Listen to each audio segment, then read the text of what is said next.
په لومړي ځل کندهار کې د ښځو لپاره ځانګړی سوداګریز مارکیټ پرانیستل شو.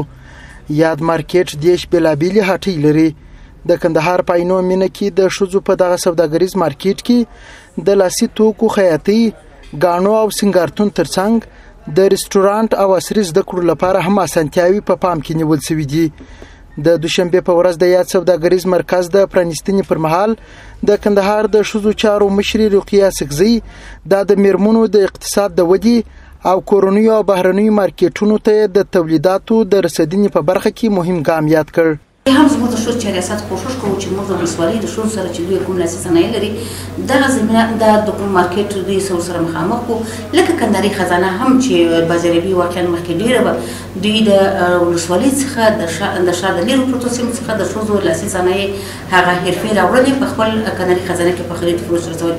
موږ هم د ښځو ریاست کوشش کوو چې زموږ د ولسوالۍ ښځې د دوی سره یو ځای کړو، د دوی سره په دې کاروبار کې ورسره شریک کړو، هغه خپل لاسي صنایع خپل مواد راوړي په دې دوکانونو کې خرید فروش رسوي. د کندهار سوداګرۍ خونه هم د هغو میرمنو لپاره غوره فرصت یادوي چې د ځانګړي ادرس د نشت له امله د خپلو تولیداتو لپاره وړاندې پانګونه نشوای کولی.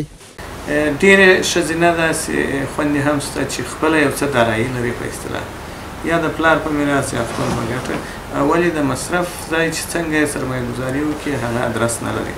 نو که داسې کارونه ورته برابر شي خپله ښځې هم خویندې هم حاضرېږي چې په خپله سرمایه ګزاري سره یو ځای مارکیټ جوړ کړي، یو ځای دوکانونه جوړ کړي، یو ځای ماحول د دغه لپاره آماده کړي، نو دا به ښه آینده ولري زما په فکر سره انشاءالله. ښځې هم د خپلو لاسي توکو د خرڅلاو او پراختیا لپاره د ورته نورو مرکزونو د جوړېدو غوښتنه کوي.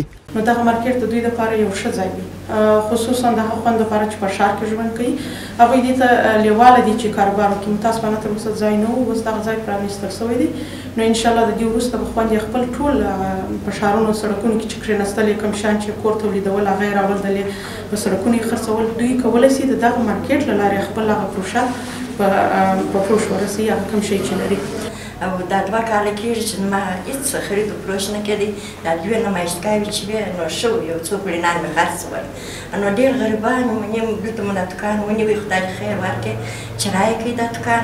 اوس موږ غواړو چې پرمختګ وکړو او ښې جوړ کړو، تر دغه لا مثال سرمایه ډېره کړو. د کندهاریو میرمنو د لاسي توکو د پلور دغه مرکز د نړیوالې ټولنې د میرمنو د اقتصادي پیاوړتیا د پروګرام په مرسته جوړ شوی چې تر 6 میاشتو پورې به ټول لګښت د همدې ادارې په غاړه وي او وروسته به یې چارې خپله میرمنې مدیریت کوي. قدرت الله رضوان، میلمه راډیو، کندهار.